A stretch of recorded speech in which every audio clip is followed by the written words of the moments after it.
আজকালের অবস্থা দেখেন, প্রতিটা দেওয়ালের মাটির ঘরের এরকম।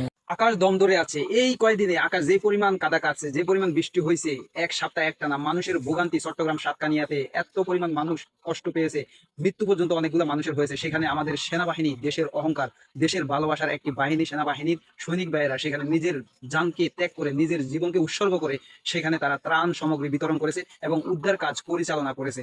তারা প্রত্যেকটি জায়গায়, প্রত্যেকটি স্থানে গিয়ে গিয়ে মানুষকে সহযোগিতা করেছে। মানুষের হাতে শুকনো খাদ্য থেকে শুরু করে যারা আটকা পড়েছে বিভিন্ন স্থানে, তাদেরকে উদ্ধার করেছে নিজের জান এবং মানকে তারা বিসর্জন দিয়ে, তাদের ফ্যামিলির কথা বলে গিয়ে তারা মানুষের প্রতি ভালোবাসা দেখাইছে। স্যালুট জানাই আমার এই বাংলাদেশ সেনাবাহিনী ভাইদেরকে।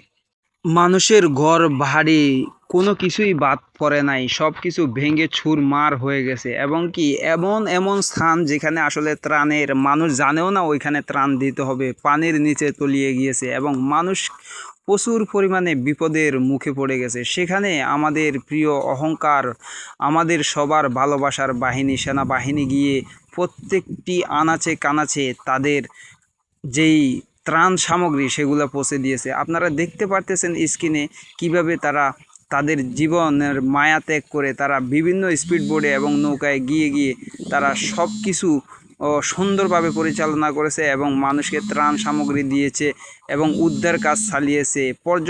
পর্যটক সবাইকে তারা বিভিন্ন আটকে পড়া মানুষদেরকে উদ্ধার করেছে এবং কি প্রত্যেকটা জায়গায় যেখানে রিস্ক, নিজের জীবনের মায়া ত্যাগ করে তারা প্রত্যেকটি জায়গায় গিয়ে গিয়ে মানুষের সহযোগিতা করেছে এবং কি মানুষকে ত্রাণ সামগ্রী বিতরণ করেছে।